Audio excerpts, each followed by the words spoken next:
So the G80 BMW M3 competition is finally upon us, with a brave and some might say rather too bold new look with which to demand our attention. It costs 75 grand before options, boasts 503 bhp and has as much torque as a McLaren F1 did back in the day. But it also weighs 1,805 kilograms and is positively festooned with safety systems, hence its increased weight. Now we know these systems make it a better all-round car for the road, having spent some time with and been thoroughly impressed by its mechanically identical brother, the new G82 M4. But on a track, how quick is the latest M3? And how good is it to drive when you're really going for it? To find out, we took it to Landau circuit in Wales and compared it first with the brilliant and recently revised Alfa Giulia Quadrifoglio, and then with the world's two fastest hot hatchbacks, the Honda Civic Type R and the exceedingly well-endowed Mercedes A45 S AMG. Alfa first, this is what happened next. So they've done a fair bit to the Alfa for the 21 model year, but most of that involves onboard refinements. The oily bits, they haven't changed really. You still have 503 horsepower from a twin turbo V6. It's got 601 Newton meters of torque, which, as we'll find out, is a bit less than the BMW. Proper diff, very trick tyres on this one, P0 Corsas. So it's got loads of grip. Lovely steering on these Alfas, particularly this one, the QB, because it's just sharp and fast and immediate, and you get a bit of help from the back end as well when on turning. You know, it should actually go quicker than the M3, I think, because it weighs 185 kilograms less than the M3. Anyway, we start the lap now. It's properly fast is the Alfa in a straight line. Smooth as well, lovely turning. You can feel the absence of weight through these little nudgy bits. It's good through there. Short shift out onto the back straight. Whoa! I kept my toe in there, just about. It's quick, the Alfa. It just feels agile, sharp. Lovely front end, really nice rear end as well. Here we come up to the line. Now, that is a decent lap time. That is a seriously decent lap time. Goodness me. That has just done a 44.4. So with a time of 44.4 seconds, the Alfa set a new lap record for a road legal saloon around Landau, and a whole heap of excellent it was in the process. Next up to set a time for the M3 to try and beat was the Civic Type R, which already holds the front-wheel drive lap record at this track. Here we go again, Civic Type R at Landau. I love this car on this track. I love this car anywhere. It's just such a good hot hatch, the Civic Type R. Not because it absolutely tears the headlines to pieces like the Mercedes. Okay, come on, let's try the lap time now. Bone dry conditions starting now. Late as I can on the brakes. Blips the downshift for you. Lovely turning, really good under brakes, and then just commit on the throttle with just a touch of understeer, but not too much. Top gearbox as well.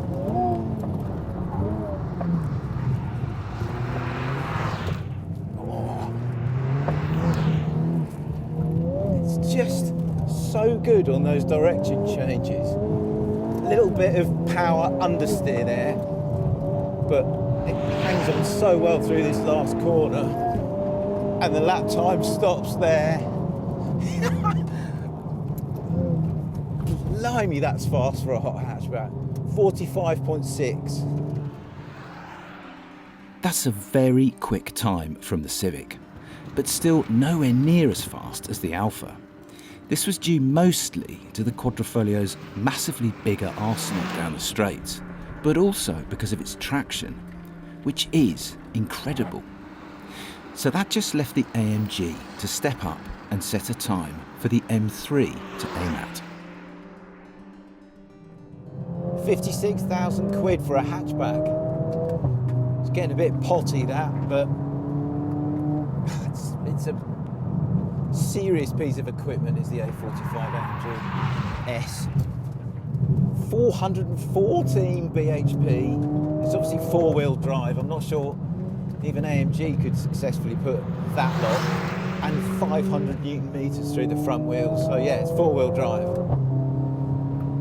8-speed dual clutch gearbox, which does work pretty well. Not amazingly. It's not an awesome dual clutch. It's good. It's efficient, but it's a little bit of lethargy in it. It's 210, 215 kilograms more than the Civic. But on the other hand, it's nearly 200 kilograms lighter than the M3. It's 170 kilograms lighter than the M3. So it kind of sits in between. Either way, and no matter what, it is very, very quick in a straight line. Starting now. Yeah, it does go through there well. Bounces a wheel. Wants to become rear-wheel drive all of a sudden.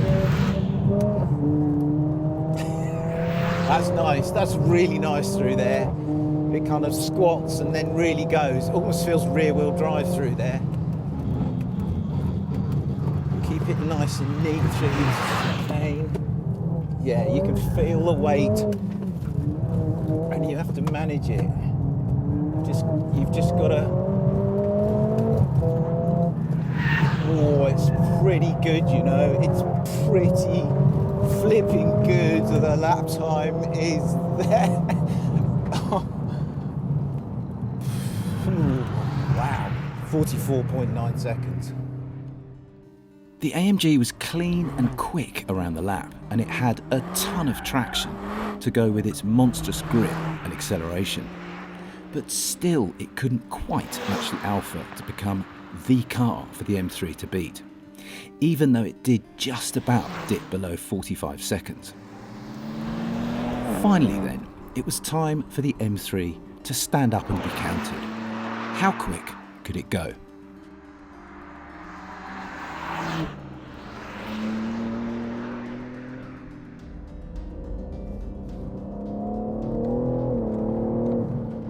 It does feel immediately like a pretty serious automobile, the new M3.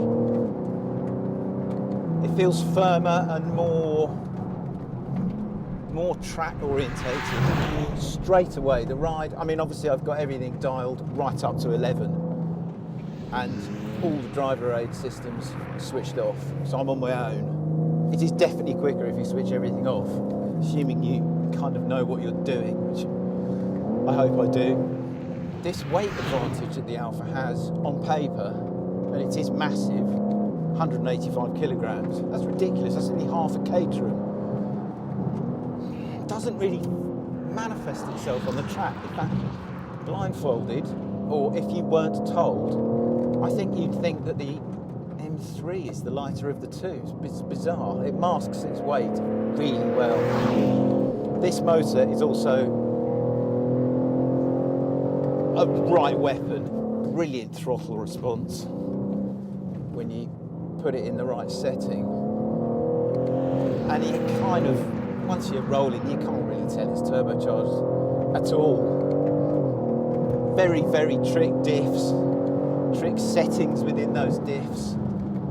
Even when you switch stuff off, it's still got a proper slippy diff at the back, giving you loads of traction. Right, there is plenty of heat in the Michelin Pilot Sport 4S tyres. All right, our lap starts here. Wow. God, it feels rabid in a straight line. Massive traction. It does go a bit sideways when you switch everything off, but at the same time you go forwards. So even though you're doing a little bit of a slide, it doesn't feel like you're losing any time. Brilliant brakes into rear. Good front end. I'm not sure the front end is just as good as the Alfa, but this engine is just a beast.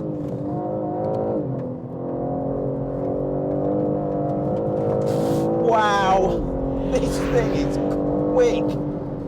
Oh my word, this thing is quick. So in the end, despite its 1800 kilogram curb weight and its numerous safety systems, all of which were switched off for the timed lap, by the way, the M3 thundered its way around the lap to a frankly astonishing time of 43.9 seconds. That makes it the fastest four-door production road car money can buy, in our experience.